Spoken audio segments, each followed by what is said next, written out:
Uh, it's not good morning today, it's good evening. Um, I had a lot happening in the morning. I was a bit upset, but yeah, I was a little occupied as well. It's not because I was upset that I stopped reading. I really had to go somewhere and come back. But yeah, let's not miss the streak, okay?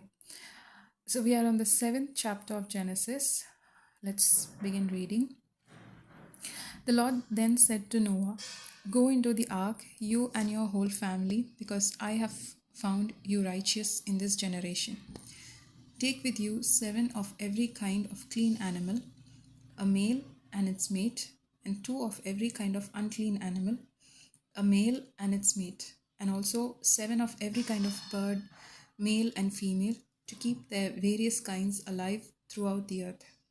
7 days from now, I will send rain on the earth for 40 days and 40 nights, and I will wipe from the face of the earth every living creature I have made." And Noah did all that the Lord commanded him. Noah was 600 years old when the flood waters came on the earth. And Noah and his sons and his wife and his sons' wives entered the ark to escape the waters of the flood. Pairs of clean and unclean animals, of birds, and of all creatures that move along the ground, male and female, came to Noah and entered the ark, as God had commanded Noah. And after the 7 days, the flood waters came on the earth. In the 600th year of Noah's life, on the 17th day of the second month, on that day all the springs of the great deep burst forth, and the floodgates of the heavens were opened, and rain fell on the earth 40 days and 40 nights. On that very day, Noah and his sons Shem, Ham, Japheth, together with his wife and the wives of his 3 sons, entered the ark. They had with them every kind of animal according to its kind, all livestock according to their kinds, every creature that moved along the ground according to its kind, every bird according to its kind, everything with wings, pairs of all creatures that have the breath of life in them came to Noah and entered the ark. The animals going in were male and female of every living thing, as God had commanded Noah. Then the Lord shut him in. 40 days the flood kept coming on the earth, and as the waters increased, they lifted the ark above the earth. The waters rose and increased greatly on the earth, and the ark floated on the surface of the water. They rose greatly on the earth, and all the high mountains under the entire heavens were covered. The waters rose and covered the mountains to a depth of more than 20 feet. Every living thing that moved on the earth perished: birds, livestock, wild animals, all the creatures that swam over the earth, and all mankind. Everything on dry land that had breath of life in its nostrils died. Every living thing on the face of the earth was wiped out: men and animals, and the creatures that move along the ground, and the birds of the air were wiped from the earth. Only Noah was left, and those with him in the ark. The waters flooded the earth for 150 days. So 150 days would be how many months? 5 months, right? I'm bad at math, sorry. It always takes me a while to calculate and bring a solution. Floods, disaster, basic basically natural disasters, everything which happens always reminds us one thing in life. We would be really busy until then. We would be trying to achieve a lot of goals in life. We would have so many ambitions, and we would be so busy that we won't even have the time to be still and just take a moment to think about what we are doing with our life. And after we achieve those goals, what is the ultimate thing we want in life?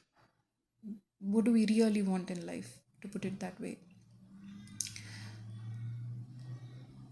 So when a disaster happens, when something like this, say a flood, or when there are heavy rains, um, recently in my home country we had flood waters, and the waters simply just filled inside, uh, up till the ground floor of so many houses. People had to just climb onto their terrace and build small tents and live inside them. They scarcely had food to eat, and we had to actually share our food. Luckily, my dad was quick. Before the waters could, fully flood the ground floor, we quickly just took the groceries and our pet dogs. We had over five Great Danes with us at that time, and we had to quickly just take all of that and uh, climb up the stairs to the terrace, get them all inside the one spare room we had. My dad, built long back, and with the food we had, we just cooked some food, enough and more for our neighbors and ourselves, and we shared it with them. And then, yes, they were so thankful. They didn't express that in words, but they were so thankful for that. And we did that for a few days. And I was not there at that point in time during those floods. I was at office around 32 kilometers away from them in the central part of the city. But once me and my sister returned back, we bought some food. We took it back home, and by then I think we were stabilizing, but it almost took another whole week to recover from the at the I mean in the wake of the flood. Everything was devastated and everything was destroyed. Roads were just turned upside down. We were literally describing the road as was looking like an Oreo biscuit, which is broken and open. That's how it looked. It was just broken, and everything was out of place. Normal life came to a standstill, and it took us some time to recover, get back to normal. I was coordinating with my managers to get some permission to stay back home and help my family recover. And I think I went back to office after almost a week and a half, which my manager was perfectly fine with. We were sending pics and confirming that we were fine in the meanwhile.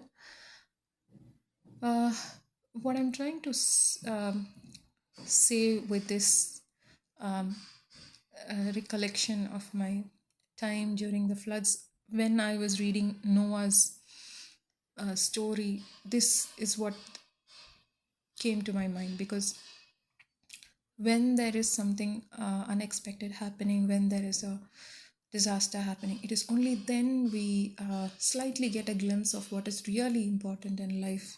Because when the waters were flooding inside our house, we were not worried about carrying our the electronic items, or the fridge, or the television, or not even our the tables or chairs.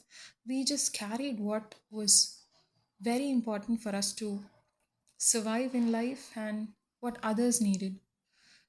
And in those few days, we didn't have power as well. So we had to stay in the dark. Our mobile phones lost power.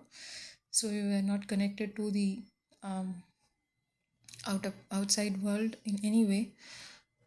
It was just a candlelight in the night, and we were just sitting beside each other quietly after having our dinner, and we used to just doze off. That's how those weeks were. But that was really beautiful, because being with our family, being actually connecting with our neighbors, sharing what we had, talking to them, and then checking on them, helping them out. In fact, my dad rescued my neighbors. They were senior citizens who were stuck in their room with the waters just flooding inside. My dad tied a rope to his body and then got inside their house and also rescued them, the elderly people, from there. And they stayed with us as well until the flood was waters drained away. So at that point in time, we experienced what was really important in life. We were experiencing human connections, the basic needs which people um, required, and um, fellowship overall was very important. And it felt so good compared to any kind of recreational activity we could have had in a normal day, say watching a film, or playing video games, or doing some extra office work, working harder, or trying to find a new a goal, set up a new goal like going to a gym, working out, eating healthy, or dining out. So in a normal day, we could have done anything, but what matters most is our connection with our neighbors,